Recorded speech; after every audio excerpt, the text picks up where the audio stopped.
Welcome back to another video, guys. As always, it's your boy Wraith Hoops, and today we're going to be talking about what exactly is going on with Deandre Ayton. As always, go ahead and subscribe, press the like button, and go ahead and turn on those post notifications so I can keep cranking out content every Monday, Wednesday, and Friday for y'all. With that being said, let's get into it. The thing about Deandre Ayton is he's in a very curious situation. We just saw Chris Paul get traded away because his injury proneness in the playoffs has hindered the team's success, even though he put those teams in the position to win games. With that, we saw Bradley Beal come in. We saw them have Eric Gordon. Now, this roster, surprisingly, after they made the trade for Beal, they were looking very thin from a depth perspective. The thing was, we found that after those first few days of free agency, they addressed a lot of those needs, which a lot of people weren't expecting. They've had a free agency class similar to the Lakers, and the Lakers seem to be the team that everybody wanted to be going into this free agency period. You saw a lot of players end up picking the Lakers when a lot of people weren't really expecting them to, but it's also important to pay attention to the fact that the Lakers, already being a good team, already being able to make the conference finals, and now retooling and adding some more depth pieces only makes them a better team. So it only makes sense that the Suns need to be a better team in response to that. Obviously, they didn't have Kevin Durant with them all year to get that full training camp year under his belt and just play the entire season as a collective and cohesive unit. But now they're going to have that. And not only will they have that, but now they have Bradley Beal.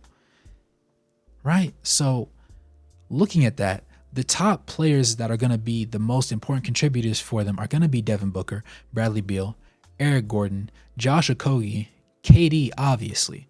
Bol's going to be a wild card. You still have Yuta Watanabe and DeAndre Ayton. And then you'll have Drew Eubanks coming off the bench as well. So from top to bottom, they have some solid pieces.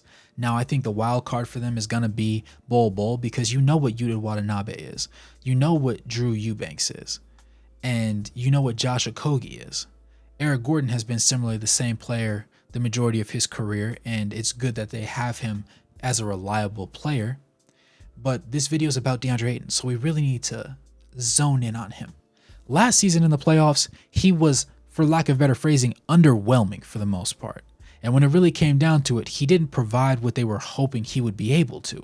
When you have great players, you would like to think that in the regular season, they play great, but in the postseason, they take it to another level. And honestly, he just didn't do that. And considering the fact that he's played for the team his entire career, you would think that if Kevin Durant didn't go and take that extra step and hit that final gear in the playoffs because his percentages dropped, Deandre Ayton would have his time to shine, because no matter how poorly Kevin Durant shoots, you can't simply leave him open. The gravity is there, but Deandre Ayton was just unable to capitalize on it. Now, the curious thing about Deandre Ayton is in the previous season, in 29.5 minutes, he averaged 17.2 points, 10.2 rebounds, 1.4 assists, and 0.7 steals, along with almost a block a game.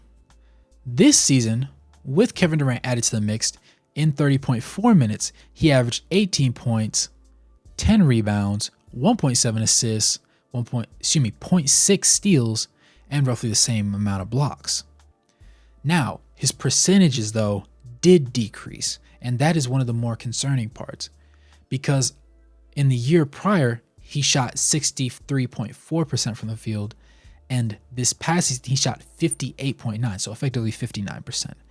And while would be 4%, 4.5% might not be a huge decrease, when most of your shots come at the rim and inside the three-point line, that is concerning considering he is a big, and he's holding down that center spot for them at 7 foot with a 7'6" wingspan.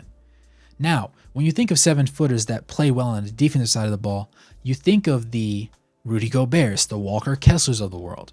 But Deandre Ayton is essentially in that same conversation, even though he doesn't have as many blocks.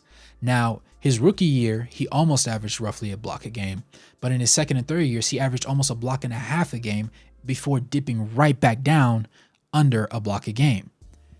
Now, blocks aren't everything, of course, and just simply being able to be there and alter shots at the rim is important. But we saw him not being the most locked in and engaged on the defensive side of the ball, particularly come last season in the playoffs. Now, was he terrible? By no stretch of the imagination. Of course not.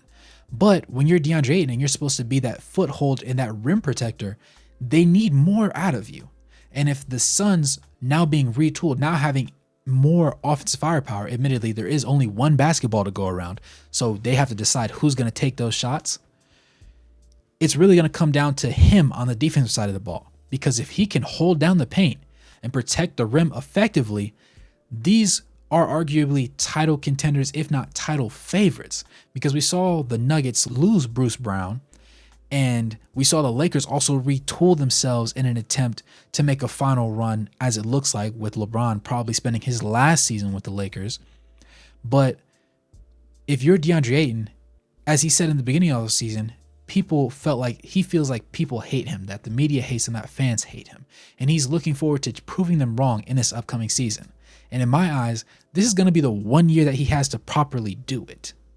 Because this is a team that drafted him, put all the faith and resources and talent around him. Obviously, he was an addition to Devin Booker, so it's not his team per se.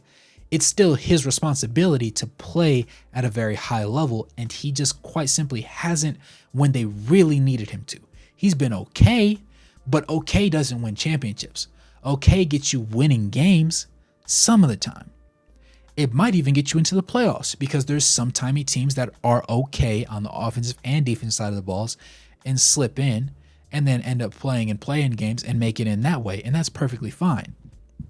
But in Phoenix, this is honestly the best opportunity in their franchise history from a talent standpoint, especially on the offensive side of the ball, for them to get the job done and bring home a championship.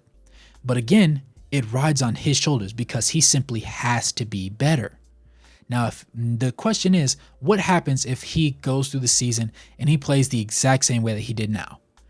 Averaging 18 and 10 isn't bad. That's not bad splits, especially from a starting center. The issue is he's on a contending team, or a team that is expected to be a contender. And if he doesn't increase the floor of his game, great players play great, like I said, in the regular season and play even better in the postseason. He can't play okay in the postseason just like he did in the regular season, or play less or play lower. And that's what he did last year. So they need to see him take that next step. And if he doesn't, a lot of people say that he's been on the trading block, but there just hasn't been enough traction, and there just isn't really any particularly good offers that the Suns are looking for. And while I would kind of buy into that, I think the more important thing is having a good defensive five that can also score the rock is hard to come by. So you can't just give him up for a bag of potato chips. And he's not so easily replaceable in that regard. So because of that, I don't think that the front office is just looking to trade him off the rip. I believe that after this season, it will really define whether he's going to be in Phoenix long term or whether he's going to eventually see the front door. Again, him improving and averaging 20 and 10 in the regular season, or 20 and 11, 20 and 12 would be amazing.